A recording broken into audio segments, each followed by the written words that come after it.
the SEC. Welcome back to another season number 3 of the SEC Recap Podcast.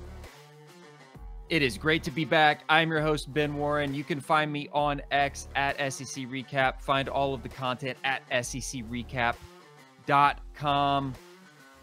Football this week, ladies and gentlemen. We got football this week. Tomorrow, in fact, I'm recording this on Wednesday. So by the time this is out and you're listening or watching to it, it will be just a few hours countdown until I think Arkansas kicks off first. Arkansas kicking off at 6:30 p.m. on Thursday and Mizzou kicking off at 7 p.m. So we are just outside of 24 hours from SEC football, real football. I know we had a little bit of college football back last weekend. Everybody got to see Florida State fall to Georgia Tech. That was the game of the weekend, but now we are into real football season. On today's episode, we are covering power rankings. Now, I posted these earlier in the week, said, hey, if you disagree with some of these, I actually do too. So we're going to break down the power rankings today and then look at the game action this weekend, do some pick'ems. Man, it is so good to be back. So good to be back. Don't forget, you can donate to the pod. I'll always have the QR code right there.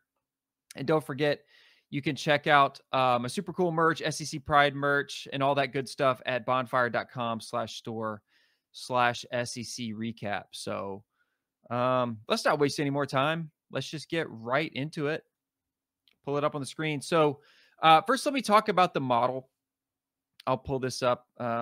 If you're watching on YouTube, you'll get a quick preview of what the listeners are gonna hear in just a minute or so. But this season have a new model for the power rankings. It is a dynamic model, so I'm just going to talk about how it works a little bit.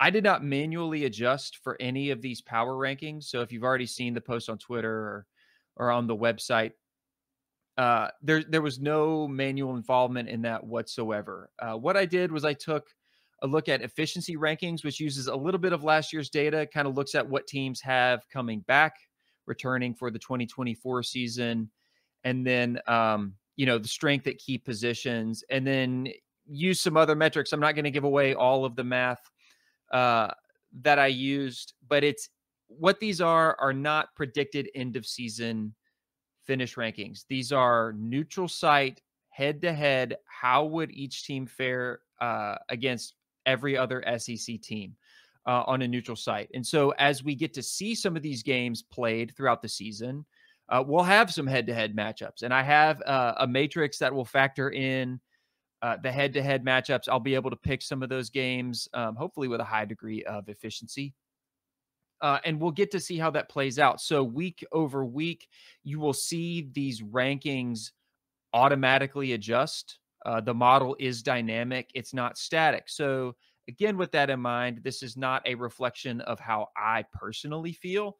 These rankings are what the model takes into account and then spits out when we factor in efficiencies, scoring margin, point margin. And like I said, I'm not going to give away all of the metrics that I use. I'm pretty happy with it. Here in a couple weeks, we'll see it really start to refine. I would say right now, your top 1, 2, and 3, pretty much everybody's going to unanimously agree with, right? We pretty much all know who we have in the number 1 spot, probably in the number 2 spot. Maybe a little bit of debate for the number 3 spot. Likewise, I think 10 or 11 through 16 in the SEC, most people are going to be pretty much in agreement. Okay. We all kind of know who's in that 16 spot, maybe 13, 14, 15 as well. Where we're really going to see some shifting and some shaking up is that 4 through 9, 4 through 10. So understand, I'm going to go backwards starting at 16 all the way up through the 1, but realize that 4 through 10 spot, we're going to see a lot of movement in that really here after week 1, but especially weeks 2, 3, even into 4. We're going to see that start to solidify, especially as we start to get some of those head-to-head matchups under our belt. So Without further ado, let's just talk about it. At number 16 in the SEC Recap Power Rankings for preseason 2024, the Vanderbilt Commodores. I don't know who else you put there, to be honest. Projected win-loss, 4 wins, 8 losses. Be honest, for them to get to 4, I don't know who they're going to have to beat. You know, they opened with Vatech in Nashville. They get Alcorn State in Nashville. They play Georgia State in Atlanta, and they have Ball State in Nashville. Your gettable games, you'd like to say, are Ball State, Georgia State, Alcorn State. That's 3. I don't really know who their 4th win is. You know, is it South Carolina in Nashville? Do they jump up and bite them? South Carolina's trying to, trying to take a step forward this year. I don't know. Getting to that 4 number in the win column is a tall ask for me for Vanderbilt Commodores, and I just don't think they're going to have a lot of success in the SEC this year. Number 15, Mississippi State Bulldogs. Love what they did with the coaching hire. I'm not really going to get into the X's and O's. That's not what this podcast is about. Trying to keep this one a little shorter. But they opened with Eastern Kentucky in Starkville. Then they got Arizona State in Tempe. Projected win-losses for the Bulldogs. Got them at 5 wins, maybe like 5 and 7. So gettable games. Eastern Kentucky, Arizona State, Toledo. And then that's all front loaded. Then they got Florida, Texas, Georgia, A&M. Is Arkansas gettable this year? Maybe. Then UMass. So you'd like to give them maybe those first 3. Maybe they start 3-0, catch some momentum. And they can get UMass at home later for that 4th win. Who's the 5th one going to be? Arkansas, maybe. Maybe they take advantage of Florida at home. I don't know. But again, year 1 of a new coach, I do think the Bulldogs are going to struggle a little bit through that SEC schedule. Moving on, number 14, I got the Arkansas Razorbacks. Bobby Petrino's back, but they have a lot of turnover on their roster. They got Arkansas Pine Bluff for their opener. That kicks off Thursday night, 6:30. It's a big spread. That should be a dub. They got UAB. It's a good program, but should be a win there in Fayetteville. Later on in their season, they got La Tech, right? So there's 3 wins on their schedule. Projected win-loss for the Razorbacks, 5.5. So they've got to steal a couple of SEC games. A lot of people thinking maybe Tennessee at home. That's going to be a tricky one for the Vols. Not really in that boat myself. Think, on the road at Auburn, what can they do there? Going to Mississippi State, that's going to be one, I think, that'll be one to watch. They still might be clawing for the, back 5 in the SEC at that point, but they got to take advantage where they can take advantage. Moving on, number 13, I have the South Carolina Gamecocks. They are trying to take a big step forward. Year number 4, Shane Beamer, of the Shane Beamer era. They get Old Dominion to open the season. They go to Kentucky for their 2nd game, then LSU, then a gettable game at home versus Akron. So looking at a possible 2-2 start, where do they go from there? They got Ole Miss, Bama, Oklahoma, A&M, on the road in Nashville. There's one they can get in the SEC, Wofford at Clemson. So pretty brutal middle stretch there for the Gamecocks. I don't think they're going to win a single one of that 4-game stretch. Ole Miss, Bama, Oklahoma, A&M. Think they do get Vanderbilt after that, but then they play Missouri at home. Missouri coming to town. I do think Missouri is a significantly better team. And then Wofford, Clemson to finish off their season. So maybe a couple SEC wins there for the Gamecocks. Don't see it going much further than that, though. At number 12, Florida Gators. Now, I understand a lot of people are significantly higher on the Florida Gators, but I think overall sentiment is pretty mixed this season. Um, Billy Napier's 3 straight losing seasons, though he's had some good wins. They beat Tennessee at home last year in the Swamp. Um, I do think there's good talent on that roster. It always comes down to that coaching staff, who's calling the plays. We just saw a lot of sideline miscues and uh, chaos last year from the Florida Gators. So looking to see them really rein that in and get that under control. They do have winnable games on their schedule, though. They open with Miami, big game, but they get them in the Swamp. Now, that's not SEC play. I get that. But if they get Miami at home, which they're technically like a 2.5, 3-point underdog in that game, then they get Samford, winnable. Texas A&M in Gainesville, very winnable for the Gators. Texas A&M is loaded. Then Mississippi State and Starkville, that is winnable. So you got really a chance to go 4-0 before your first off week, and then you get Central Florida at home before having to go play Tennessee in Knoxville. So Gators could potentially open 5-0 here. Maybe a little tall ask, especially with that Texas A&M game week 3, but that is a home game. Then they get Kentucky at home. That's going to be winnable. I got Kentucky, sneak peek, got Kentucky sitting just in front of the Florida Gators here. So that'll be one to watch for sure. Georgia at the neutral site, think that's an L. Texas in Austin, L. LSU in Gainesville, man, Florida got the home game dream stretch here with LSU and Ole Miss, but I think the talent mismatch, LSU, Ole Miss, that is not going to go Florida's way, and they got to go to Tallahassee to play Florida State. So I think Ole Miss, LSU, Texas, Georgia, think they lose on the road to Tennessee as well. That's 5 SEC losses out of the 8-game stretch. Mississippi State winnable. Kentucky winnable.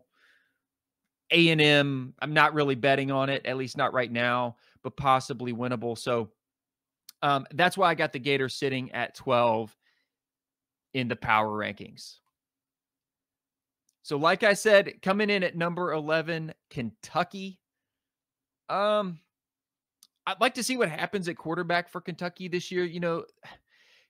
It just always feels like there's high expectations preseason. They always play a super soft schedule to go 4-0, and there's a lot of momentum around Kentucky, but it's not going to be quite that this season.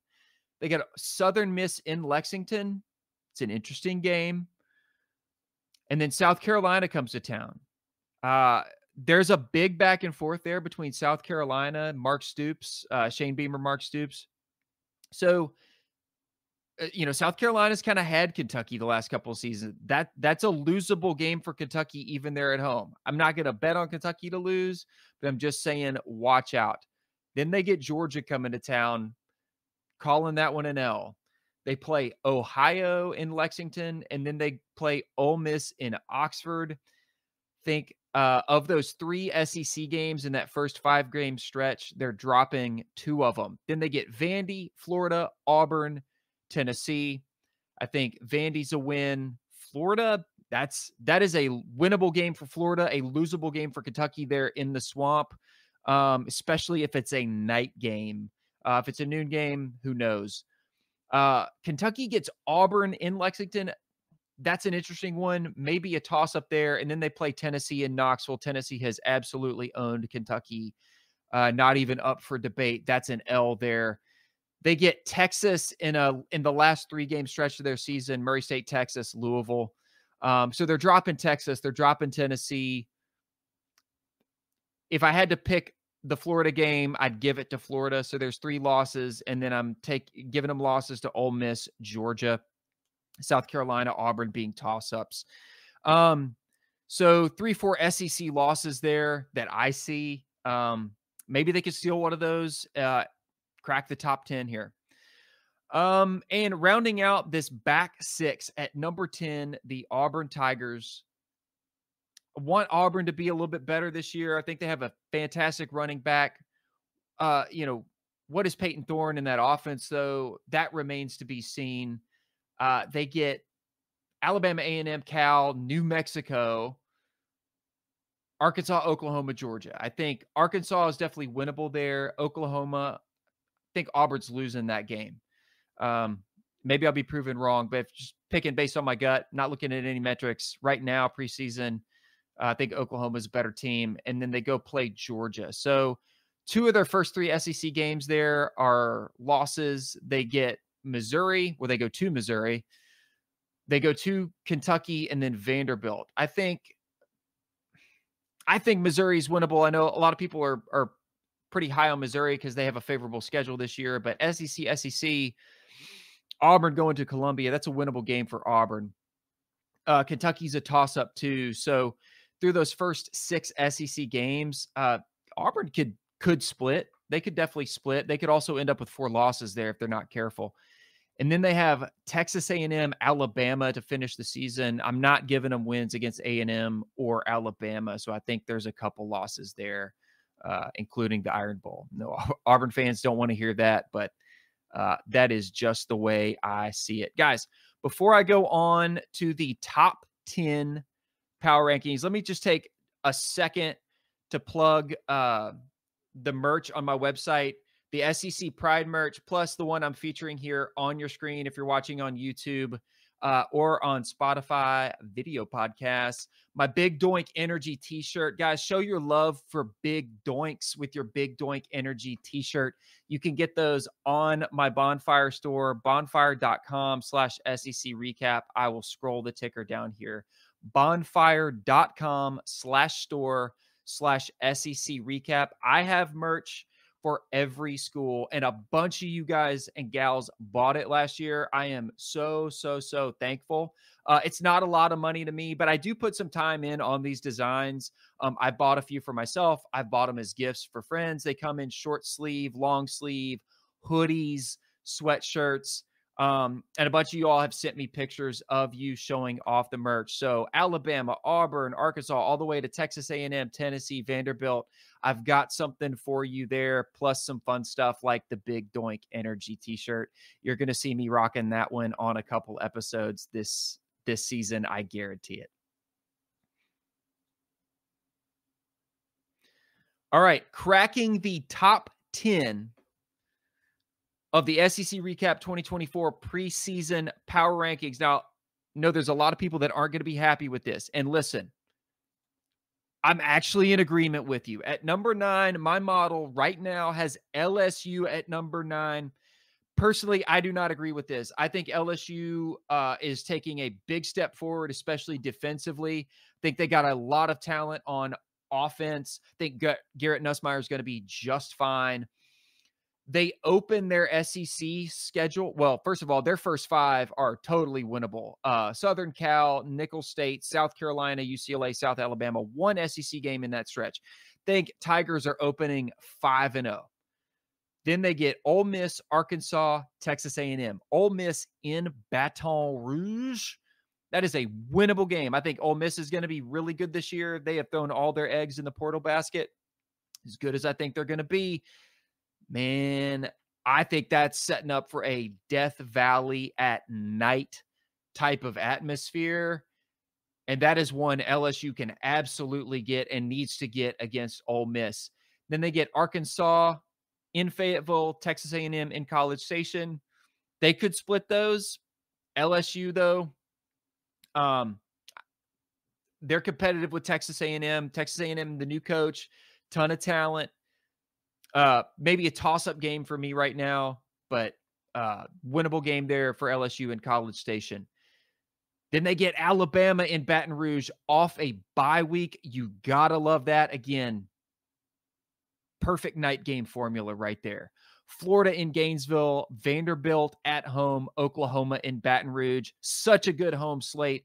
Oklahoma can definitely get that one. Alabama at home, you're definitely getting that one. Florida and Gainesville, winnable. Vanderbilt, winnable. There's 4. A&M, toss up on the road. Arkansas, winnable. There's 5. Ole Miss at home, winnable. There's 6. South Carolina on the road. There's 7 SEC wins that I can count up for the LSU Tigers. So I expect to see big shifts in LSU, especially as we get some week 1, 2, 3 game action under our belts here. Think you're going to see LSU start to shoot up the rankings quite a bit. At number 8, possibly a little low for me as well, Tennessee. A lot of people really high on the Vols this year. I am too. I'm not quite at the 10-2 status that a lot of people are. I love what I saw in Nico in the Citrus Bowl versus Iowa. Huge amount of hype around him. By the way, here's his name, Nico Iamaleava. But heads up, I'm going to have some t-shirts coming out. Nico, I am a believer, because that's what I am. I think this kid is rock star talent.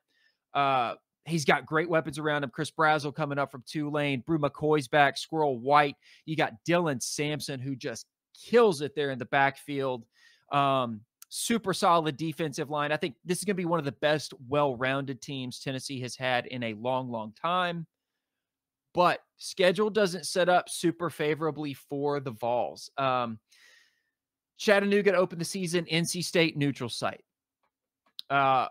Both those games winnable. I know a lot of people are picking NC State to be a good team. Listen, they've got a good program. Neutral site game or not, NC State is not beating Tennessee.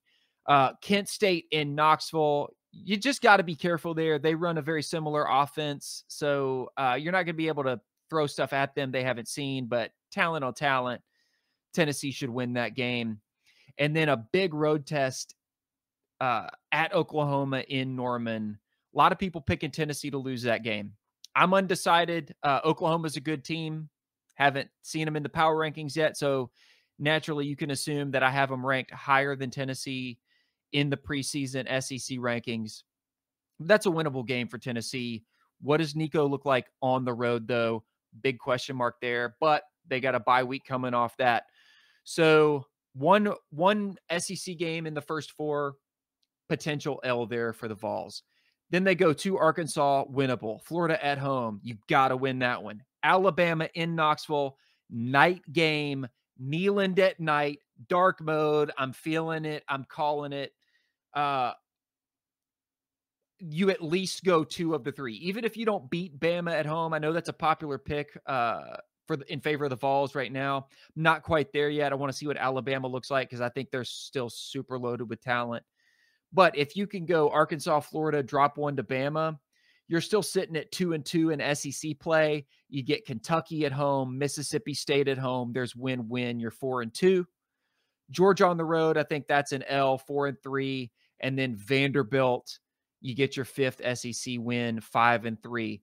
Now, if Alabama's a win, you're sitting at 6-2. You've dropped an Oklahoma game on the road. You've dropped a Georgia game on the road.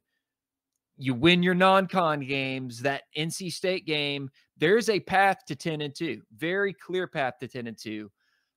I'm more in the 9-3 camp right now, but I'll leave room for upside. I always do for my Vols. As you guys know, I'm a big Tennessee homeboy. All right.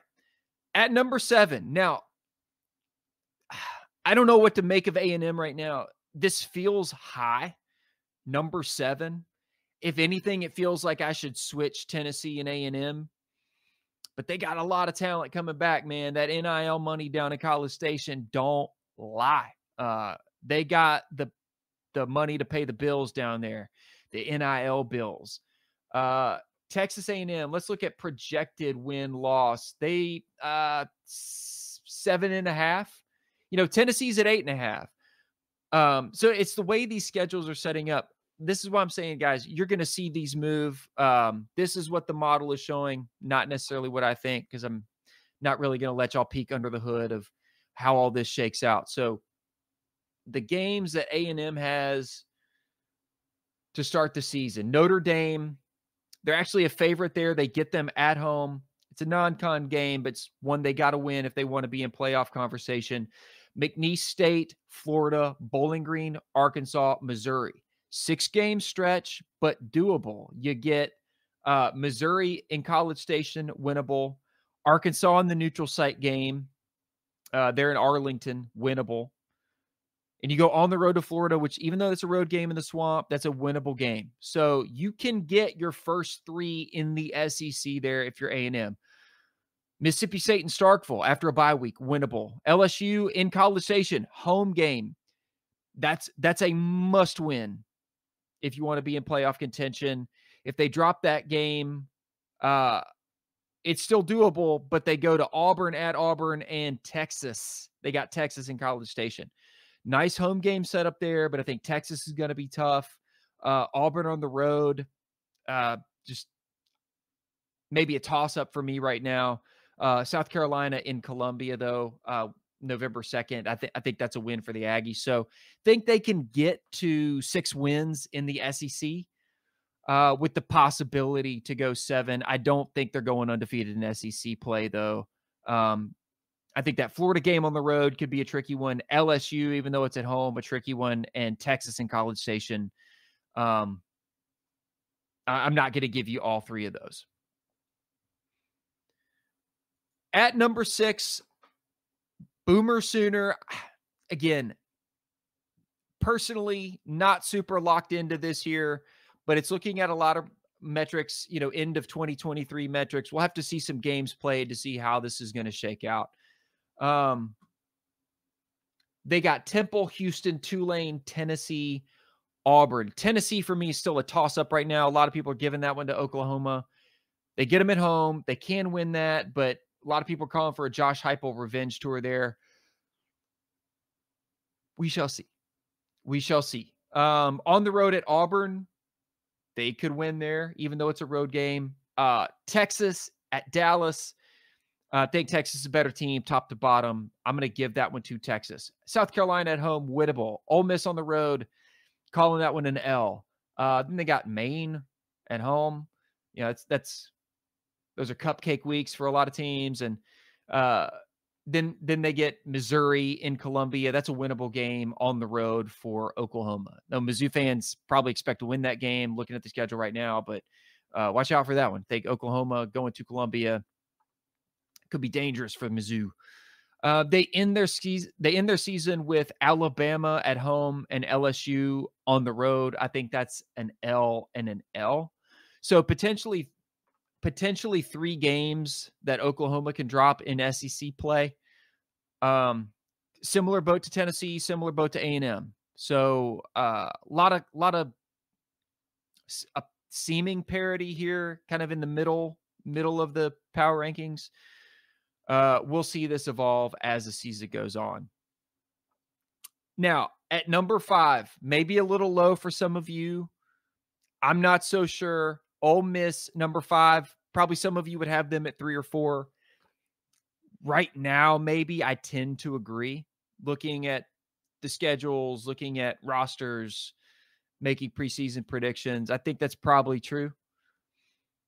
Because of those portal additions and the money they poured into kind of stacking that roster for a playoff run, I do think Ole Miss is going to settle the year better than number 5. Let's just put it that way. They get a 7-game stretch before a first bye. So even though some of these are, maybe chalky win type games, it's a 7-game stretch before a bye. And you end it with Kentucky, South Carolina, LSU. That's not going to be easy. So Furman, Middle Tennessee, Wake Forest, Georgia Southern, home game, road game, home game, 4-0.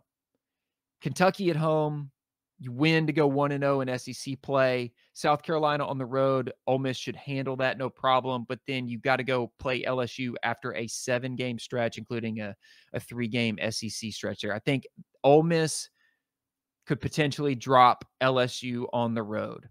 Then you get Oklahoma at home, Arkansas on the road, Georgia at home. Favorable schedule, but I think you're dropping Georgia. You could definitely win the other 2.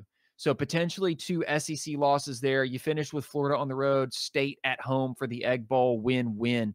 So really I'm looking at 6 likely SEC wins for the Rebels, potentially 7. Doubt they're getting undefeated. I don't think anybody's picking them to beat Georgia right now. They do get them at home, though. We'll see how that shakes out. Number 4, way too high in my opinion. Sorry. I know I'm going to upset some Mizzou fans. I did that a couple times last year too, but I think this is way too high for Mizzou, but returning production, you lose Cody Schrader. You do have your quarterback Brady Cook and Luther Burden at wide receiver returning. A lot of other pieces as well, but you did lose your defensive coordinator to LSU. What does that defense look like? And what does the offense look like? I think, is it going to be explosive? Are they going to have the same type of running ability without Cody Schrader? We will see. But 4 is a little high for Mizzou. Now, they have a favorable schedule. Mizzou has a playoff caliber, manageable schedule. Mizzou can definitely get to 10-2 and a playoff. But SEC, we're not going to see all those same games played this year, those head-to-head matchups. I would not pick Mizzou head-to-head against probably LSU, A&M, Ole Miss, some games that we're not going to see this year. So let's break it down. Murray State, Buffalo, Boston College, Vanderbilt. They're starting 4-0, okay? Plain and simple. Then they get a bye week at Texas A&M, UMass, Auburn, Alabama. I think they're losing at College Station. Auburn at home is winnable, maybe more of a toss-up than they would like to think. And then you go play Alabama. You are not beating Alabama in Tuscaloosa. I know the Tigers don't play that game often. They might have high hopes, especially by, October 26th. What happens with, what happens at Auburn the week before, are they coming off of a loss? Are they coming off the win, riding some momentum? We'll see, but I'm not giving you that game in Tuscaloosa. I think you're starting there through October. You've got at least 2 SEC losses. Oklahoma at home. I know Missouri fans would probably like me to pick them to win that game at home, but depending on what we see from Oklahoma, I think Oklahoma is going to be better than what we see out of Mizzou. So I would actually pick Oklahoma to win that game. South Carolina on the road, I think Mizzou wins that one. Mississippi State and Starkville, Mizzou should win that one. And Arkansas, the neutral site, Mizzou has owned Arkansas. So I think you go dub there with 1 loss. So I'm looking at probably 3 SEC losses, 3 conference losses. Like I said, potential to go 2 losses. Non-con is super manageable. Shouldn't have any issues there. But right now, I'd give them 3 L's in the SEC with potential upside for 2. Don't have to play Georgia. I know that that's a plus, but Alabama on the road, A&M on the road. I think those are going to be 2 really challenging matchups there. At number 3, here's probably where we start to really lock in and solidify. Alabama, the Crimson Tide. I don't care that Nick Saban's not there. Alabama is Alabama, and until they prove it otherwise, I think they're going to be at the top of the SEC without major attrition. They get Western Kentucky, South Florida, Wisconsin, and then a bye week. So an easy start there. Projected 9 wins on the season. I think they get there quite easily. Georgia in Tuscaloosa. That'll be an awesome game. Some really good games going on that weekend. Then Vanderbilt, South Carolina, Tennessee, Missouri. So a 5-game SEC stretch, including a road game to Knoxville. If I had to call it right now, I'd call Georgia at home a loss, but Alabama always plays Georgia tough. So more of a toss-up, in my opinion. Winnable for the Tide. Winnable. Don't know that I'd pick it, though. Vanderbilt, winnable. South Carolina, winnable. Tennessee, winnable. But I think that's going to be a night game at Neyland. The atmosphere there is going to be insane. So by the time we get to the 3rd Saturday in October, might be leaning Tennessee here on the SEC Recap Podcast. No surprise to a lot of you, I'm sure. And then Missouri, that's winnable. They get a bye week, then LSU, Mercer, Oklahoma, Auburn. LSU on the road in Baton Rouge. That one could sneak up and bite the Tide. Oklahoma on the road. Think Alabama will be okay there, but I wouldn't overlook it for the Iron Bowl. Auburn at home. I do think Alabama gets Auburn there to end the season. So potentially 2 SEC losses, one of them being a road game at Tennessee, who, by the way, Tennessee could be a playoff contender. So, now that we're here kind of in that top 5, like we're looking at Ole Miss, Alabama, Texas, Georgia, Tennessee, maybe if they can get to 10-2, like, Alabama, Ole Miss, Tennessee, Missouri, like what do those teams look like with two SEC losses? What do we really start to look at and compare to see if, we're getting 4 SEC teams in that 12-team playoff? At number 2, no surprise, the Texas Longhorns, stacked with talent, super manageable schedule. They got Colorado State, Michigan, really great non-conference game there, UTSA, UL Monroe, and Mississippi State, the only SEC game. So they're winning state. I think they're beating Oklahoma and Dallas off a bye week. They get Georgia at home. That will be the game. That will be the game where we know who is the top dog or the top bull in the SEC. Home game. I know Longhorns fans are licking their lips for that game. As good as we all think Georgia's going to be, Texas could be that good too, and they could beat Georgia at home. Next week they get Vanderbilt, bye week, Florida, Arkansas, Kentucky, A&M. I do not believe they drop a single one of those games. Florida, Arkansas, Kentucky, Texas A&M. Maybe Texas A&M plays them close. But for me, that is such a winnable schedule through and through SEC play for the Texas Longhorns, that Georgia game being the only one that I would consider a toss-up. Which means at the top of the slate, once again, we have the Georgia Bulldogs. I know 2023 did not end the way that Dogs fans wanted. You ended up with Florida State in the, was the Orange Bowl, whichever bowl game that was, and blew them out. But hey, you blew them out. You handled business with Florida State fans, whining and complaining the whole time. So Georgia just continues to do what you absolutely have to do, which is recruit, develop, and dominate in the SEC. They open with Clemson this week, which I think, whether you're an SEC fan or not, going to be an absolute skull dragging of Clemson. I do not think that game is going to be close. Then they got Tennessee Tech and Kentucky. They're going win-win there, win-win-win, including an SEC game there. On the road at Alabama, could be tough, but I'm picking Georgia to win that one. Auburn, Mississippi State at Texas. On the road, Bama, home, Auburn, Mississippi State, on the road, Texas. Could be a little tough stretch there, but Kirby Smart, he's not going to let those dudes slack at all. Then they get a bye week.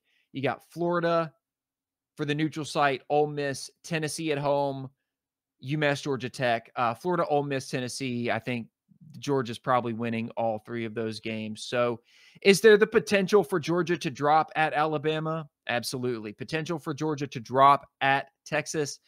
Absolutely. Again, we're going to, when those games play out, as those games play out, we will see. I've got a way to factor in those head-to-head matchups into the model. We will be prepared for that and adjust accordingly here on the SEC Recap Podcast. Guys, so there you have it, the 2024 Power Rankings. I'll throw them here, starting with 16, Vanderbilt, Mississippi State, Arkansas, South Carolina, Florida, Kentucky, Auburn, LSU, Tennessee, Texas A&M, Oklahoma, Ole Miss, Mizzou, Alabama, Texas, Georgia to round it out. You will see some dynamic movement there, 4 through 9. I promise. We got kickoff starting tomorrow. Let's run through the lineup really quick. Look at the lines. We'll pick some games. Looking at the schedule here, let me maximize. Arkansas, huge line, 48.5 versus Pine Bluff, win. Mizzou, 46.5 versus Murray State at home, win. On Friday, Temple at Oklahoma, huge line, minus 42.5, win. Clemson at Georgia, Mercedes-Benz, 13.5-point line. I think Georgia takes care of business. Virginia Tech at Vanderbilt, Virginia Tech, minus 13.5. That's a dub for the Hokies. Tennessee, minus 38.5. Chattanooga, give me the Vols, baby. Texas, minus 32. Colorado State. Hook 'em. Miami at Florida. Miami actually a 2.5-point road favorite. Not buying into that. It's an afternoon game, but it is the Swamp. Gators fans will be up for that game. Home environment. Give me the Florida Gators to beat Miami and get the upset game one. Old Dominion at South Carolina. South Carolina 21-point favorite. Dub. Eastern Kentucky at Mississippi State. Mississippi State a 3.5 touchdown favorite. Give me the Bulldogs. Western Kentucky at Alabama. Not even going to be close. Furman at Ole Miss. Not going to be close. Notre Dame at A&M. A&M a 3-point home favorite. One of the games I will be watching because I do think this is a winnable game for Texas A&M. Notre Dame really good. What does their depth look like, though? I'm going to stay an SEC homer for week one. I want the SEC to be undefeated coming out of that first week. So give me A&M. All right. Alabama A&M at Auburn. Auburn, huge favorite. Give me the dub. Southern Miss at Kentucky for the last game of the evening. Kentucky 28-point favorite. Give me Kentucky. On Sunday, we get USC at number 13 LSU, ranked matchup there. LSU -4. This game is in Vegas. Okay, so neutral site. But give me LSU with those points there. I think 4 points. I think LSU can handle that. Give me LSU by 6. All right. So there you go, guys. That's it. That's my pick'ems for the week. Thank you once again for tuning in. Don't forget to check out the merch on the store. Follow me on Twitter at SEC Recap. Find all the t-shirts and stuff at bonfire.com/store/SEC Recap. All the content, once it's posted, goes to secrecap.com. Looking forward to some week one action. I will be back here to recap it all for you. Thanks for tuning in. Great to see you. Great to be back. Thanks for listening to the SEC Recap Podcast.